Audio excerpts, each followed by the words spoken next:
내 평발이 유연하든 강직 딱딱하든 무조건 비술적인 치료를 먼저 해보고 안 되면 수술을 하는 겁니다. 하지만 비술적인 치료가 효과가 없다면 수술을 계획을 하시는 것이 좋겠습니다. 안녕하십니까, 두발로병원의 김지범입니다. 오늘 제가 말씀을 드릴 거는 평발의 비수술적인 치료에 대해서 말씀을 좀 드리려고 합니다. 평발이라는 말 자체도 생소할 수가 있습니다. 평발은 아치가 낮은 발을 이야기를 합니다. 여기에 반대되는 거는 오목발, 아치가 높은 발이죠. 그래서 이렇게 발의 모양을 구분하는 방법은 사실은 굉장히 여러 가지가 있지만 정형외과적으로 치료에 의미가 있고 환자분의 증상의 원인을 파악하는 데 의미가 있는 구분 중에서 제일 중요한 거는 이 아치의 높이에 따라서 구분을 하는 거라고 생각을 하시면 됩니다. 그래서 평발, 아치가 낮은 발이 특히나 문제가 많이 되는데요. 내가 평발이냐 아니냐를 진단하는 방법은 엑스레이를 찍고 저희가 CT를 찍어서 어느 뼈에 문제가 있어서 내 아치가 무너지는지를 보고요. 그 다음에 나의 아치가 낮은데 이 아치가 낮은 발로 계속 쓰다 보면 인대나 힘줄 그리고 근육이 망가질 수가 있거든요. 그래서 이러한 연부 조직에 문제가 있지 않은지를 보는 초음파와 MRI를 보고 마지막으로 제가 제일 중요하다고 생각하는 검사인데 조각 검사라는 걸 해봅니다. 우리가 신체적으로 서 있을 때에는 우리 체중만 받지만 걷거나 뛸 때에는 체중의 2배에서 5배 정도의 힘을 받게 됩니다. 내 체중은 우리 발이 버티는데 걷거나 뛸 때에만 발이 무너져서 통증이 생기는 경우가 있어요. 이런 거는 앞에서 말씀드렸던 방사선 검사, CT, 초음파, MRI로 잡을 수가 없거든요. 오로지 조각 검사로만 잡을 수가 있습니다. 그래서 내가 걷거나 뛸 때 내 발이 어떤 형태를 띄는가를 확인하기 위해서 조각 검사를 꼭 해보는 게 필요합니다. 그래서 내 발이 여기 사진에서 보이시는 것처럼 아치가 낮은 평발이라고 판단이 되면 저희가 치료를 해야 될 필요가 있습니다. 근데 평발이라고 무조건 치료를 하는 건 아니고요. 증상이 있을 때 치료를 합니다. 그럼 평발 환자분들은 어떤 증상이 있냐?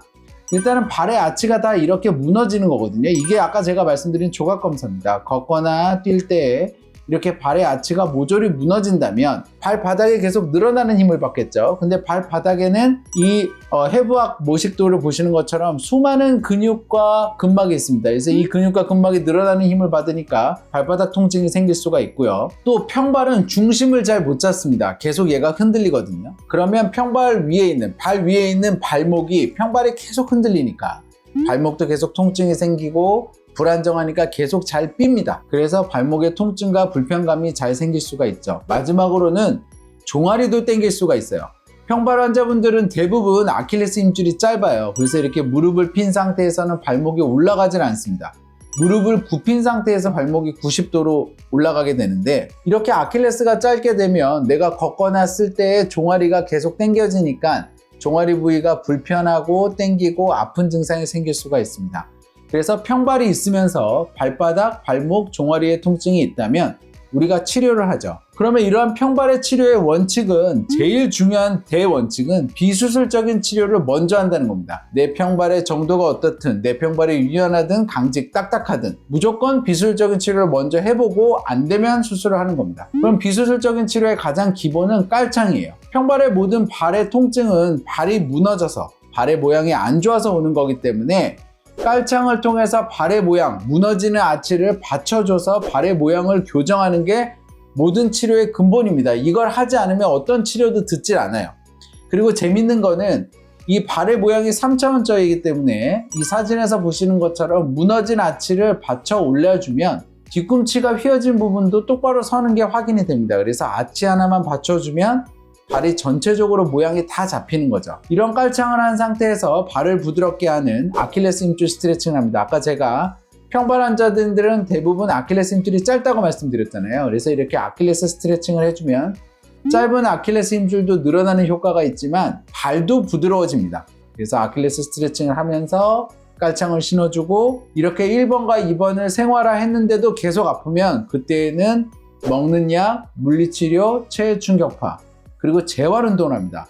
체외충격파는 강력한 음파를 쪼여서 저희가 평발 때문에 피곤하고 염증이 생겼던 살과 힘줄을 회복시켜주는 거고요. 재활운동은 쇼풋 엑서사이즈라는 운동이 있습니다. 그래서 원래는 평발 환자분들이 이 발바닥에 이렇게 늘어져 있잖아요. 이거를 조여주는, 이 발바닥에 있는 근육을 이용해서 발바닥을 이렇게 아치를 올려주는 방향으로 조여준다고 제가 얘기를 하는데요. 이런 운동을 지속하게 되면 발바닥의 코어 근육이 강화가 되면서 평발을 보완할 수 있는 걸로 되어 있습니다. 이렇게 비수술적인 치료를 하면서 환자가 좋아지면 대부분의 환자분들이 저한테 이 얘기를 물어봐요. 평발에 대해서 내가 비수술적인 치료가 효과가 있는데 그럼 난 깔창을 항상 평생 해야 되냐? 그러면 제가 네, 아닙니다라고 대답을 합니다. 네에 해당되는 거는 환자분의 발 모양은 평발이 교정된 것이 아닙니다. 깔창 아래만 내려오면 다시 발이 무너지거든요. 그러니까 많이 걷거나 운동할 때는 깔창을 항상 신어야 됩니다. 그래서 평생 해야 되는 거는 네예요. 하지만 항상 해야 되냐? 그건 아닙니다. 비수술적인 치료를 하면 발이 건강해지거든요.